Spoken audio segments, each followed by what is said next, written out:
tardes a toda la comunidad del Colegio de Ciencias y Humanidades. Bienvenidas y bienvenidos a CCH TV. El día de hoy estamos muy contentos de inaugurar esta nueva sección llamada Viernes de Fondo. ¿En qué va a consistir esta serie de programas? En que vamos a charlar con algunas autoras y autores del Fondo de Cultura Económica sobre sus inquietudes literarias, su incursión al género y bueno, algunas recomendaciones literarias que les estaremos pidiendo.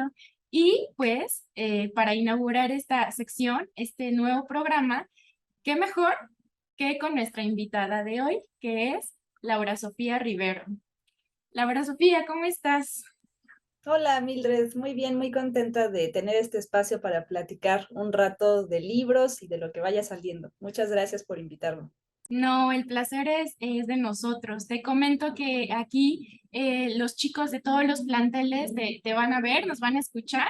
Entonces, pues estamos muy emocionados de poder darles una idea, ¿no? De lo que son estas inquietudes literarias, lo que es ser una escritora, lo que es publicar y sobre todo lo que es escribir ensayo literario, que a eso vamos a ir en un ratito. Pero bueno, te voy a presentar, voy a leer algunos datos sobre ti para que te conozcan. Laura Sofía Rivero nació en 1993, es ensayista y docente. Estudió la licenciatura en Lengua y Literatura Hispánicas en la Facultad de Estudios Superiores Acatlán de la UNAM. Ha obtenido el Premio Nacional de Ensayo Joven José Luis Martínez en 2020 por el libro Dios tiene tripas, Meditaciones sobre nuestros desechos, que vamos a platicar específicamente de ese libro de ensayo. Muchas gracias, ahí lo tiene. ¿Y qué más? Y el certamen internacional de ensayo Sor Juana Inés de la Cruz en 2017 por Tomografías de lo ínfimo, que también es un libro muy, muy interesante y del cual nos gustaría que también nos mencionaras algunas particularidades. Y su más reciente libro, que es Enciclopedia de las Artes Cotidianas, por Ediciones Moledro, en 2022. Ajá, muchas gracias por ilustrarnos con tus portadas. Pues bueno, vamos a empezar. Ahora sí que por tus inicios, ¿no? Tus inicios de estudios, ¿sí, no? Quisiéramos saber cómo te vinculaste por primera vez al ensayo literario. ¿Fue a raíz de cuestionarse la normatividad literaria, como de qué es un ensayo académico? ¿Nos podrías platicar un poquito al respecto? Sí, claro que sí, Mildred. La verdad es que siempre es padre hablar de géneros de los cuales tenemos muy poco conocimiento, porque quizá asociamos la palabra ensayo a un trabajo final, ¿no? Que nos piden en alguna materia, y nos cuesta trabajo tener esa idea de por qué el ensayo es también literatura, ¿no? Pensamos que los escritores solo escriben novela, escriben poemas, escriben obras de teatro, pero casi nunca los asociamos a la palabra ensayo, ¿no? Y lo mismo me pasó a mí. Yo, de hecho, me di cuenta de que en la prepa había leído dos libros de ensayo.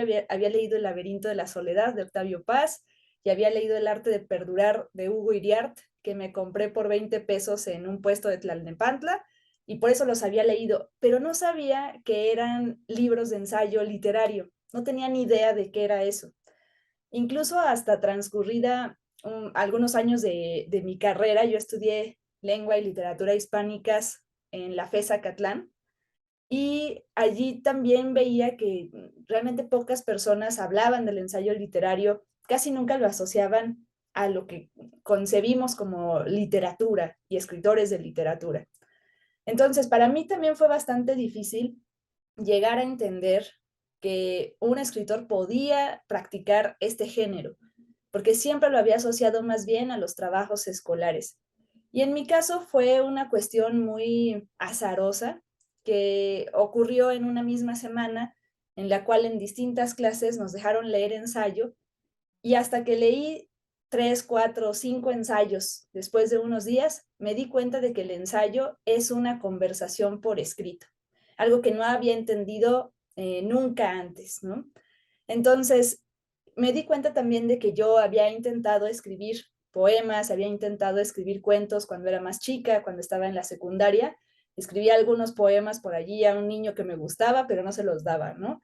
Cuando estaba en la prepa también escribí algunos cuentos, alguna vez participé en un concurso de cuentos de terror que había en mi prepa, pero siempre sentí que en esos géneros literarios, como que le estaba yo poniendo, ¿cómo decirlo? Como una pausa a cosas que quería decir, como que no me sentía tan libre y con tanta plenitud de escribir como se me antojara.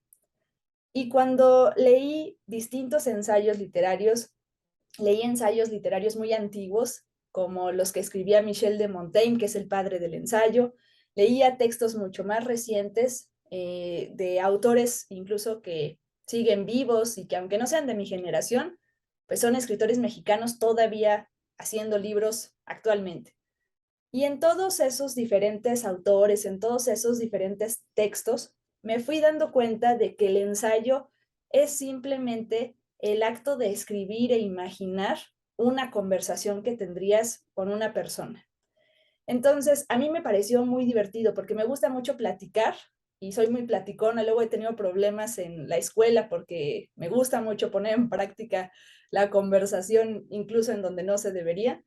Pero allí creo que en estos lugares, en el lugar del ensayo literario, uno puede darle rienda suelta a todos esos pensamientos y ha sido muy divertido para mí darme cuenta de que a la hora de escribir ensayo, converso con personas que ni siquiera conozco, ¿no?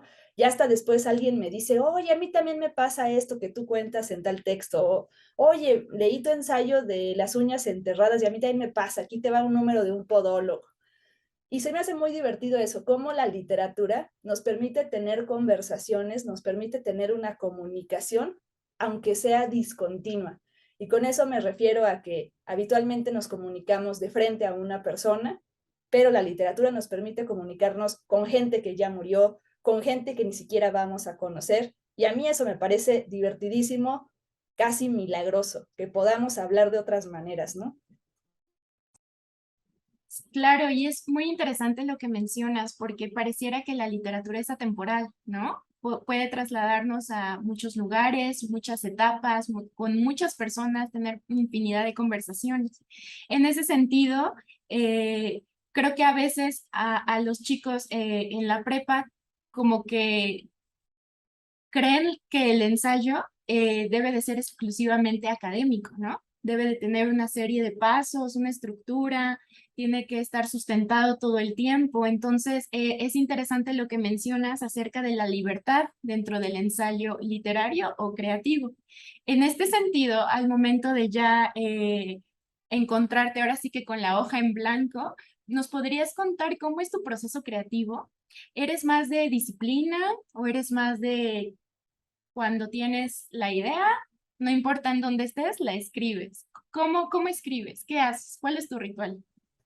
Pues yo creo que a veces pensamos que escribir es simplemente agarrar la pluma y arrastrarla por una página o es comenzar a teclear frenéticamente frente a una computadora, pero yo creo que escribir es un proceso muchísimo más rico y más amplio que eso. Y por eso habitualmente lo que me gusta es tener una pequeña libretita, una libreta pequeña en la cual voy anotando cosas que se me ocurren o cosas que me dan risa o cosas que me llaman la atención y que quiero pensar con más detenimiento y voy haciendo esas notas. Y después de un rato me pongo a revisar todo lo que he escrito allí como pequeñas notas y es muy curioso porque casi siempre descubro que hay un tema que me interesa y que ni siquiera me había dado cuenta que me interesaba tanto y que mes a mes veo que escribo sobre eso y digo, ah, caray, eso está muy curioso. Cómo uno, por tener ese registro de tus preocupaciones mentales, de tus preocupaciones emocionales, de lo que te llama la atención, vas descubriendo otra parte de ti, otras cosas de ti que no sabías, ¿no? Entonces, muchas veces reúno ese tipo de notas y decido, ah, pues voy a tratar de darles forma. También en otros casos, veo más bien que en una conversación con un amigo hay algo que me llama mucho la atención y después trato de hacerle justicia a esa conversación tan sabrosa que tuve con alguien y trato de escribirla y de hacerla llegar a otro lugar. Pero como justo el ensayo es un género en el cual podemos pensar con absoluta libertad, con las formas que uno quiera, de los temas que uno quiera, con las palabras que uno quiera, como uno tiene totalmente libertad de hacer lo que se le antoje, a mí siempre me gusta partir con una pequeña idea y un orden, una estructura de por dónde me gustaría iniciar, por dónde seguir y después por dónde terminar, pero siempre, siempre, siempre trato de escribir hasta que llegamos a un lugar que yo ni siquiera había conocido. Es decir, trato de que la escritura me descubra algo que yo no sabía antes de empezar a escribir, porque si no, creo que justo el ensayo ya comienza a parecerse a esas tesis, a esos trabajos escolares aburridos, monótonos, y a mí más bien me gusta que me descubra algo que no sabía. Por eso creo que es casi como un juego, algo muy lúdico, ¿no? Ahora sí que estás a la expectativa, ¿no? De en qué se puede convertir tu ensayo. Me da la impresión de que inicias con una idea temática y a lo largo de la pluma, ¡pum! Una sorpresa, un juego, un chiste, otro tema para otro ensayo, en fin, pareciera una caja de Pandora, como que todo el tiempo estamos, y creo que así funcionamos también, ¿no? Estamos interactuando con todo y todos en un momento dado divagamos sobre el árbol, divagamos sobre qué pasaría si en este lugar. Entonces, me parece que tú lo trasladas perfectamente a tu proceso creativo y está muy interesante desautomatizar el proceso creativo, ¿no? De, bueno, sentarte frente a la computadora, teclear y ver qué pasa. Y también de este sentido romántico de ser escritora, de ser escritor, de ser tocado, tocada por las musas y ¡boom! Obra maestra, ¿no? Creo que ni te vas por ese lado, pero tampoco por el lado estricto de la tesis, del ensayo académico, sino ver qué pasa, ¿no? Que también la literatura es mucha sorpresa y es mucho juego. Sí, claro, porque además, bueno, me he fijado que personas de todas las edades creen que ser escritor significa tener tu estudio al lado de los Alpes suizos mientras ves el amanecer y te estás tomando una taza de café recién hecha y dices, ay, esta idea y tecleas. Pero en realidad, yo creo que en esta vida tan veloz que tenemos, no hay tiempo para escribir. Entonces, casi siempre es curioso porque cuando escribo, estoy haciendo un párrafo y después tengo que deshebrar pollo o tengo que ir a recoger algo, yo qué sé, ¿no? Pero creo que también hay algo muy interesante de escribir y que no se noten las interrupciones de la vida diaria que siempre están. Creo que no es pensar, voy a encontrar el momento o el día idóneo, sino hacer que no se note a veces incluso los obstáculos que uno enfrenta para poder terminar un texto, ¿no? Qué bueno que lo mencionas porque a eso iba mi siguiente pregunta. Ahorita que vamos a hablar específicamente de Dios tiene tripas, eh, antes de llegar a ese tema preciso, quisiera preguntarte qué retos te has encontrado a lo largo de tu escritura en cuanto a los temas, porque indagué un poco y te gustan los temas cotidianos, te gustan los temas escatológicos, te gustan los temas de la vida cotidiana en general, pero a veces es enorme, ¿no? Es un mundo de temas que nos pasan por la cabeza. Al momento de delimitar o de estructurar, por ejemplo, el libro, ¿a qué retos te enfrentas? ¿Es demasiado a veces o realmente es sencillo para ti decir esto va, esto no, esto sí? ¿Cómo? Pues creo que en general me gusta mucho escribir como una especie de reto. Me gusta mucho escribir, por ejemplo, pensando en cómo sería esto que no he leído. Yo creo que, de hecho, muchas veces escribimos porque no encontramos lo que queremos leer y no queda de otra más que escribirlo uno y hacer posible eso que estás buscando y que no encuentras. Bueno, pues entonces lo tienes que hacer tú. Y por eso también les hago la invitación a quienes nos están escuchando de que no solo lean, sino que también se animen a escribir, porque creo que justamente escribir pueden hacer de esa inconformidad de que no hay la literatura que tú quieres leer, no encuentras esos libros que te fascinaría encontrar. Y no queda de otra más que ponerlos en práctica, hacerlos existir, ¿no? Y a mí siempre me ha gustado mucho pensar que no hay una separación entre los libros y la vida diaria, porque siento que desde pequeña, cuando iba yo a la escuela, como que los maestros me hacían pensar que los libros eran algo muy, muy alejado. Y a mí justo me gustaba leer porque sentía que no había ninguna separación. Nunca he creído que leer te haga ser una mejor persona o te haga ser más especial, o no creo que sea para nada algo aparte. Yo al contrario, siempre creo que los libros son una extensión de lo que somos y una extensión de nuestra vida. Y por eso siempre me ha gustado mucho ver que no tienen que dedicarse esos libros a los temas que nos parecen inalcanzables, sino a lo que nos importa todos los días. Y creo que también es un reto escribir de eso, porque como son asuntos, son objetos, son experiencias que vemos todos los días. Tengo ensayos, por ejemplo, sobre las pantuflas, o tengo ensayos justo sobre baños públicos como este de Dios tiene tripas. Y como son cosas que vemos todos los días, ya no les encontramos el chiste, ya no nos asombra. Y por eso me gusta escribir de la vida diaria, para tener esa mirada casi de niño feliz, de niño ingenuo, que se sorprende de cualquier cosa. Y creo que la literatura, justo por eso, no es que necesariamente nos tenga que hablar de algo alejado de nuestra vida diaria, sino que nos hace ver lo que vemos todos los días, pero con asombro, como si fuese la primera vez. Y por eso me gusta mucho escribir de estos temas que parecen ordinarios.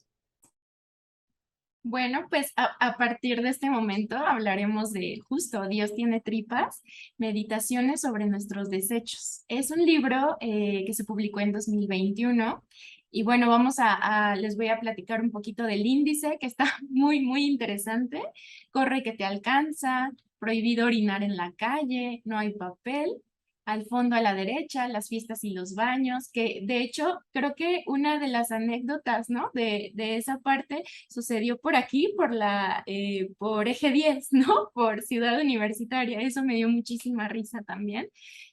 Sobre los rumores del cuerpo, guía para el uso del baño público, que fue muy, muy interesante su lectura, entre otros, ¿no? Es una serie de ensayos de tema escatológico en el que abordas como tal los desechos humanos, ¿no? Eh, porque te costó trabajo, te incomodó, es un tema tabú, ¿no? Es algo que que me parece que en la adolescencia y en el bachillerato es chistoso y por lo cual pienso que los alumnos y las alumnas pueden conectar bastante con estos ensayos porque cabe destacar que lo leí, me dio muchísima risa al momento en el que dije, wow, qué brillante, sobre todo el ensayo sobre donde estás dando estadísticas de la poca higiene que tenemos, ¿no? La poca higiene que realmente se emplea al lavarnos las manos, al usar un baño público y de cómo muchas personas están más preocupadas por no ser escuchadas o escuchados al momento de visitar un baño público que realmente por la higiene, ¿no? Entonces, es un libro que a la par en la que te sientes reflejada porque todos hemos estado en una situación así, al mismo tiempo te hace cuestionarte la normalidad, ¿no? Con la que a veces hablamos o pensamos en estas cosas, pero que ponerlo en un ensayo, ya ponerlo en papel, cobra otro significado, ¿no? Y que a la vez no te hace distanciarte del libro, sino que dices, sí soy, sí soy. ¿Por qué? ¿Por qué los desechos humanos?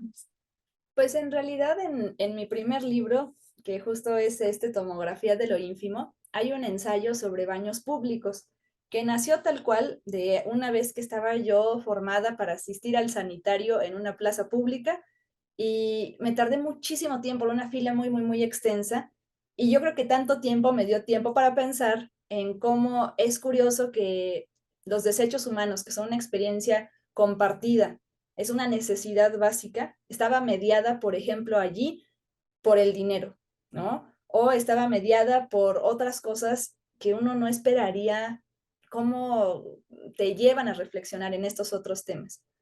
Y un autor que se llama Vicente Quirarte me hizo el comentario de que el tema era muy extenso, este tema de los baños públicos era muy extenso y quedaba para un libro. Entonces dije, ay, ¿a poco sí? Y me pareció muy interesante el reto justo de hacer literatura de un tema tan extraño, ¿no? Un tema tan extravagante. Como siempre, me ha gustado pensar que la literatura puede ser otras cosas que la solemnidad o que esos temas que a veces no nos divierten o que no nos hacen que nos importen otras cosas, por eso me interesaba mucho tratar de hacer literatura con el tema más difícil, un tema del cual ni siquiera nos dan ganas de hablar. Uno no puede estar justo, ¿no? En el recreo hablando de desechos humanos fácilmente, ¿no? No es un tema fácil para platicar. Y ahí me parecía un reto muy interesante. ¿Cómo hacer que algo que incluso a mí, que soy muy tímida, me da vergüenza y me da asco, me gustara o me interesara al momento de escribir? Y que por lo mismo le interesara a las personas que se acercaran a estos ensayos. Entonces, bueno, me pareció un reto interesante porque justo lo escribí en un momento en donde veía que los libros de ensayo hablaban de temas que casi lo que buscaban era darle prestigio a aquel que los escribía. Ciudades europeas, filosofía inalcanzable. Y yo pensaba, ¿esta gente que escribe estos tipos de ensayo, de verdad le interesan esos temas o solamente quiere dotarse del prestigio de vean en dónde estoy o a dónde he viajado, las cosas de las que pienso? A mí me parecía muy divertido justo tratar de convertir en literatura ese tema tan difícil. Y me daba risa porque cuando lo estaba comenzando a escribir, a mis amigos y a mis amigas les contaba, oye, fíjate que estoy haciendo una serie de ensayos sobre desechos humanos. Ay, ¿cómo crees? Se escandalizaba, no les gustaba el tema.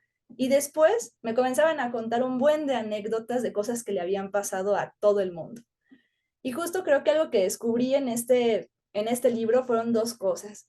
La primera, que es un tema del que no hablamos, pero es una experiencia humana compartida. No hay nadie que pueda decir, ay, no, yo no sé de qué están hablando, porque es algo que ha unido a la humanidad y que la seguirá uniendo. Y por otra parte, también descubrí que el ensayo no solamente es una escritura de lo que uno piensa, sino que también es una escritura que te permite delegarle la voz a otras personas y hacer que hablen a través de ti.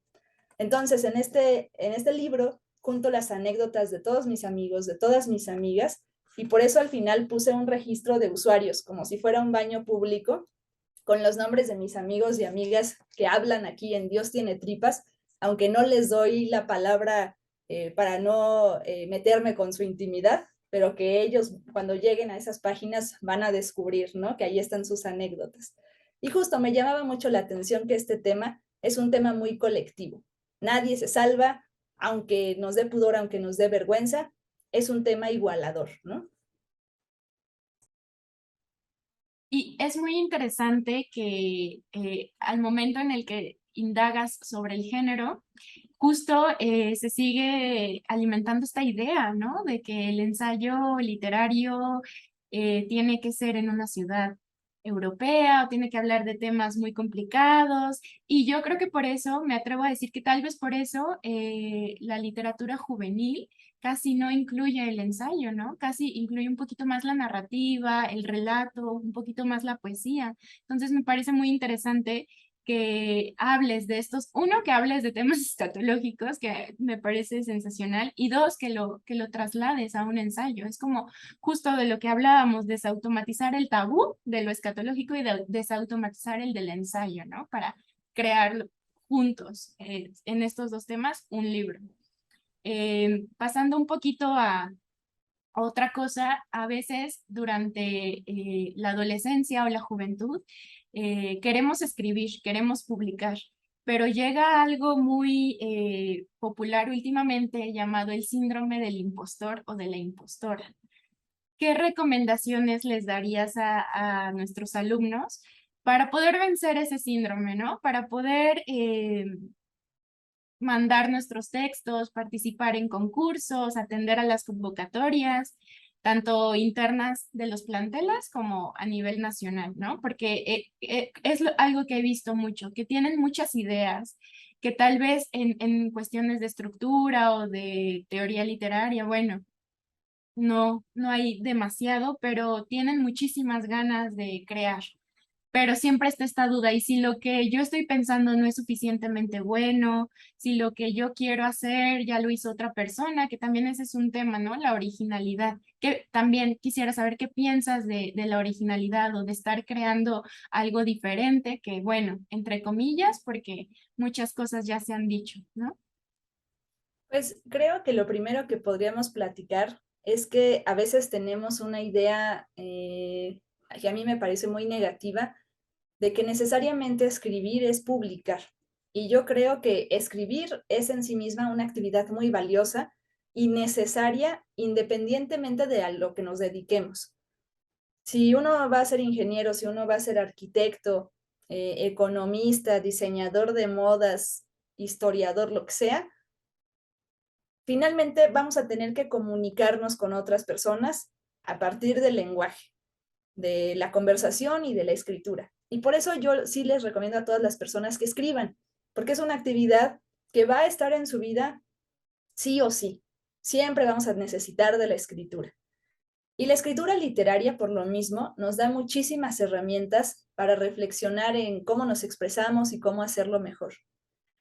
Por eso creo que escribir ensayo, independientemente de si lo queremos publicar o no, es algo muy recomendable.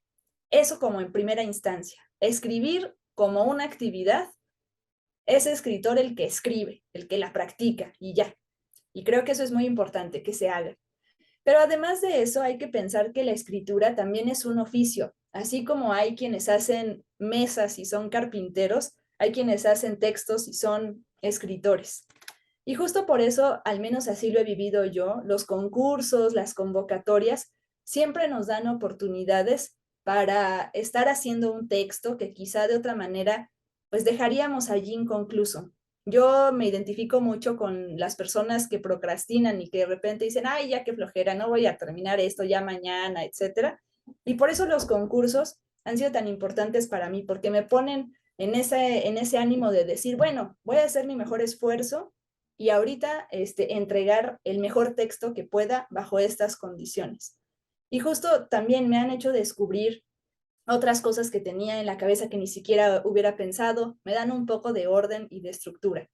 Entonces, hay que pensarlo como oportunidades. A veces creemos que un concurso solamente va a servir como una medida para juzgarnos si somos buenos o malos, pero más allá de eso, yo creo que hay que verlo como una oportunidad para escribir un texto, para terminarlo, y eso ya es algo muy bueno en sí mismo. No lo haríamos si no estuviéramos practicando para ello. Entonces, creo que hay que dejar de pensar que lo importante de meter a concursos y a convocatorias es que nos juzguen, sino que lo importante es lograr terminar un texto para nosotros y si se da lo siguiente, que es obtener un premio o una beca, pues qué mejor. Pero si no, ya tenemos un texto con el cual trabajar y meter a una siguiente convocatoria, etcétera, etcétera, etcétera. Solo se puede aprender a escribir escribiendo, poniéndolo en práctica. Y es un proceso de mucha perseverancia. Siempre en las semblanzas de nuestros autores y autoras favoritos, vemos los concursos que ganaron, las convocatorias que les otorgaron una beca, etcétera, pero no vemos todas las veces, todas las ocasiones en que lo intentaron y no pasó nada. Y yo creo que también por eso creemos que la idea del éxito está solamente en las cosas que ganamos, las becas que nos dan, pero yo creo que el principal éxito está en esa perseverancia de terminar algún producto, como los decía, una mesa, un texto, lo que nos guste hacer y tener esa confianza de continuar y continuar perfeccionando lo que es de hecho un oficio. Yo siento que es como jugar a las canicas. Uno avienta las canicas y a ver cuál de ellas cae en el hoyito ganador y si no cae ninguna, sigues teniéndolas en la mano para poder lanzarlas una vez más. Yo creo que así hay que ver, ¿no? Los concursos literarios, las convocatorias y por lo mismo vale más la pena mandar algo, ¿no?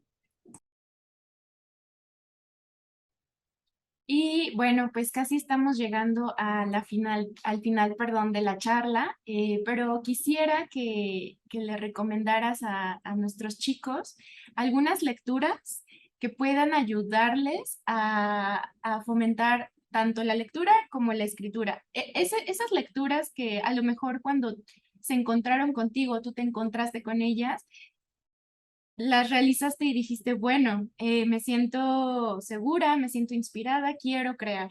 ¿Qué podrías recomendarles para que a las personas que estuvieran interesadas en la creación literaria pudieran inspirarles? Pues yo les recomiendo mucho de ensayo dos libros. Uno, Instrucciones para vivir en México, de Jorge Ibargüengoitia, que es un libro en donde habla justo este autor de Guanajuato, que después se vino a vivir a la Ciudad de México, Habla de cosas que nos pasan todos los días, de la gente que hace filas, de las personas que les gusta estar tocando el claxon, de por qué es mejor levantarse tarde que levantarse temprano. Esos temas que uno pensaría, ay, ¿a poco se puede hacer literatura con esto? Allí tenemos ese gran ejemplo de Jorge Ibargüengoitia, Instrucciones para vivir en México. También otro libro que me gusta mucho es Confabulario de Juan José Arreola, un libro muy bonito que creo que tengo por aquí, que justo nos permite ver cómo a veces no tenemos que pensar en un género literario para escribir, sino hacer lo que se nos antoje.